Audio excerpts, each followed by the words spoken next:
សូមស្វាគមន៍បងប្អូនដែលមកកាន់ការផ្សាយរបស់នាងខ្ញុំថ្ងៃនេះសូមពំនាំនូវរូបភាពភ្លឺច្បាស់ត្រជាក់ផ្នែកដំណឹងល្អដែលបងប្អូនតាមដានរវាងអ្នកនាងឡុងម៉ានីននិងលោក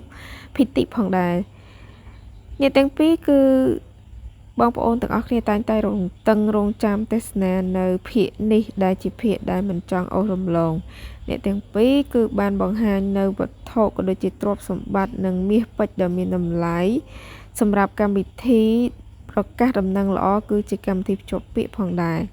នេះគឺជា background ដែលមានតម្លៃថ្លៃបើសរុបជាតម្លៃនៃការ decor គឺមិនដឹងជាប៉ុន្មាននោះទេប៉ុន្តែ background នេះហាក់បីដូចជាប្លែកភ្នែកខ្លាំងណាស់ហើយមើលការ decor ក៏មិនអស់តិចនោះដែរអ្នកនាងម៉ានីនគឺជាស្ត្រីវ័យក្មេងដែលមានអាជីវកម្មអនឡាញរបស់ខ្លួនកាន់ក្នុងដៃធំហើយលក់ដាច់ខ្លាំងនិងរកចំណូលបានច្រើនផងដែរ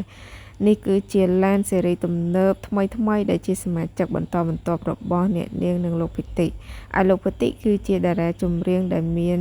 សម្លេងពីរោះក៏អួនក៏អៅហើយត្រូវបានបងប្អូនទាំងអស់គ្នាស្គាល់នៅពេលដែលលោកបានប្រឡងនៅកម្មវិធីលំដាប់ពិភពលោកមួយមកដឹងអំពីចិញ្ចៀនរបស់អ្នកទាំងពីរនេះគឺចិញ្ចៀនពេជ្រដែលមានត្បូងមួយគ្រាប់ប៉ុន្តែគឺត្បូងនេះភ្លឺចែងចាំងនិងធំណាស់ចិញ្ចៀននេះគឺជាចិញ្ចៀនរបស់អ្នកនាងឡុងម៉ានីនដែលជាចិញ្ចៀនស្រីដែលត្រូវពាក់ផងដែរចំណែកឯចិញ្ចៀនបុរសនោះគឺគ្រាប់ពេជ្រដាំមួយគ្រាប់ដូចគ្នាប៉ុន្តែជាម៉ូដបែបបុរសចិញ្ចៀននេះមិនត្រូវបានបង្ហើបថាជាតម្លៃប៉ុន្មាននោះទេប៉ុន្តែចិញ្ចៀននេះគឺជាចិញ្ចៀនដែលត្រូវបានអ្នកទាំងពីរជ្រើសរើសក្នុងកម្មវិធីភ្ជាប់ពាក្យចានេះគឺគាត់និយាយថារួចរាល់ហើយគឺជាការផុសរបស់អ្នកនាងផ្ទាល់តែម្ដងហើយដូចរូបជាក់ស្ដែងតែម្ដងបងប្អូនទាំងអស់គ្នាការច្នៃប្រឌិតសម្រាប់វត្ថុពីរទៀតដែលនាងខ្ញុំនឹងចង់បង្ហាញបងប្អូនទាំងអស់គ្នាគឺជាគ្រឿងពេជ្រដែរដែលមានតម្លៃថ្លៃហើយក្នុងនោះគាត់ក៏បានឲ្យបងប្អូនទាំងអស់គ្នាទាយថាគ្រឿងពេជ្រហ្នឹងគាត់ទិញសម្រាប់ឲ្យអ្នកណាគេបើបងប្អូនទាយត្រូវគឺមានរង្វាន់ថែមទៀតផងសម្រាប់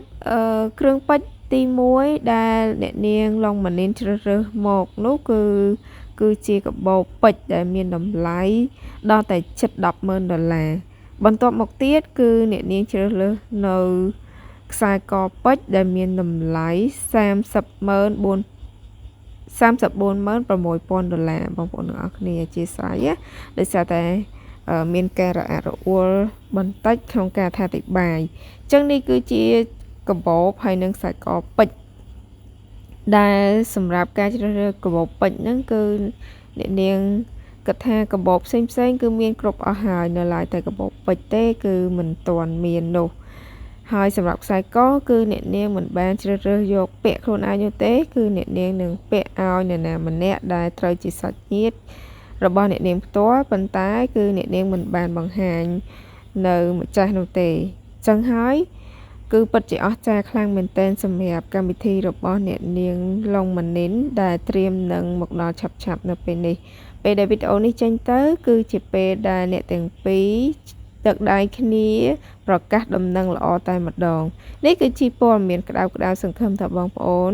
ទេសនាហើយបានកំសាន្តអារម្មណ៍ក៏ដូចជា